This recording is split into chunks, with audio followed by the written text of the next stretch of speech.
think the key thing is that when I'm doing these things, it's not like, hey, look at me, I'm a realtor, and by the way, we're gonna have a Halloween parade. I am not putting a bunch of signs with my name. It more just happens naturally that neighbors are like, this parade was amazing, who organized it? It's gonna be someone else even that pulls me over and says, hey, this is Kim, do you need a realtor? You have to meet her. Naturally, people are gonna figure out who you are.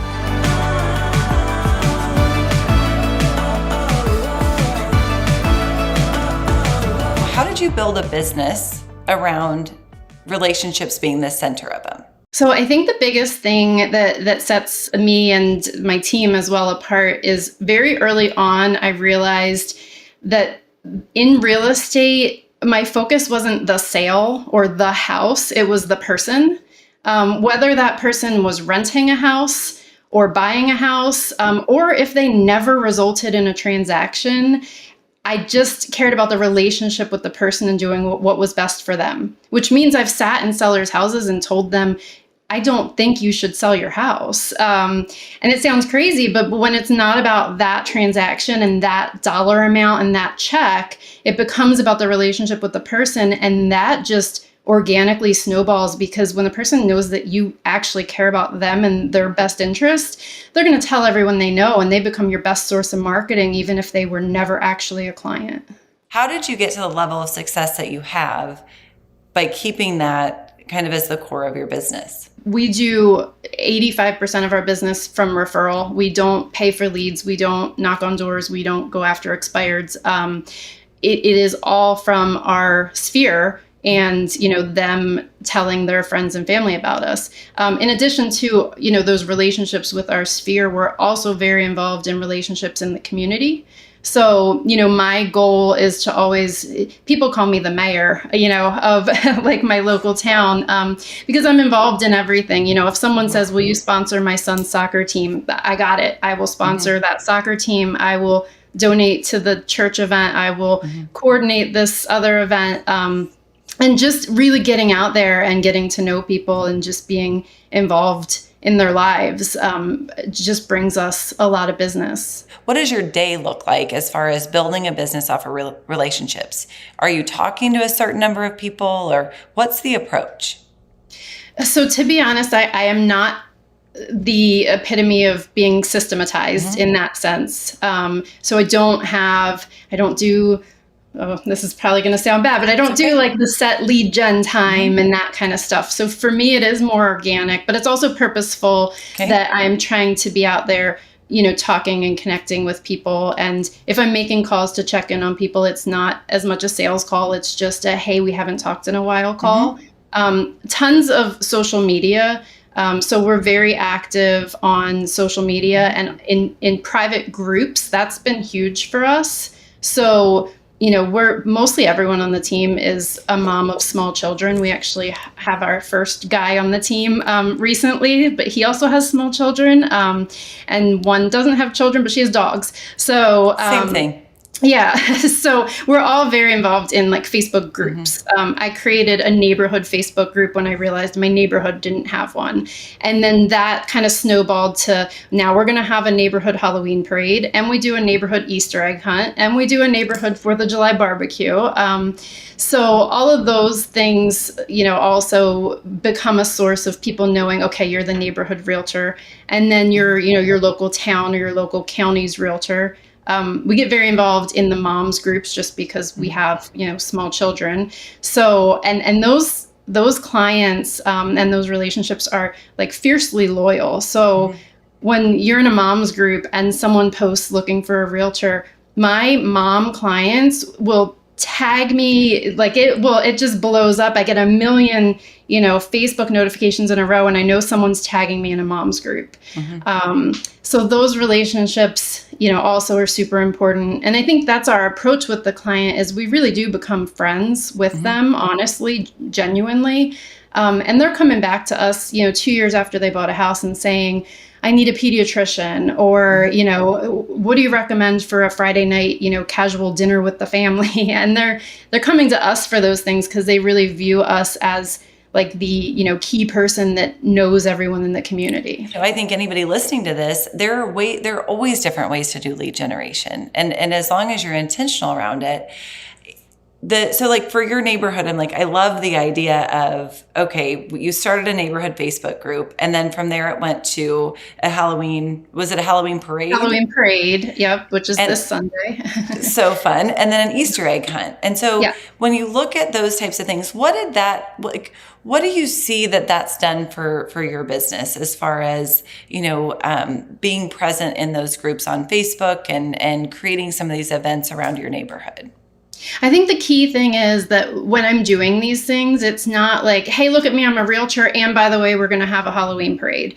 I am not putting a bunch of signs with my name. It more just happens naturally that neighbors are like, this parade was amazing. Who organized it? And, it's going to be someone else even that pulls me over and says, hey, this is Kim. Do you need a realtor? You have to meet her.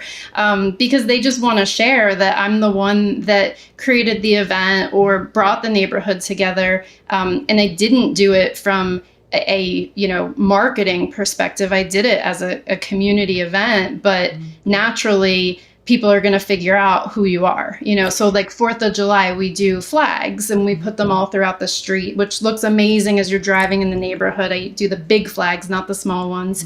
And the flag company always tries to sell me, the little thing to attach to the base to advertise myself. And I'm like, I don't need that, because people are going to say, who put these flags out? And they're going to figure out it's me, it just happens. What's the balance look like between a successful business and being a mom to kids and being present for activities?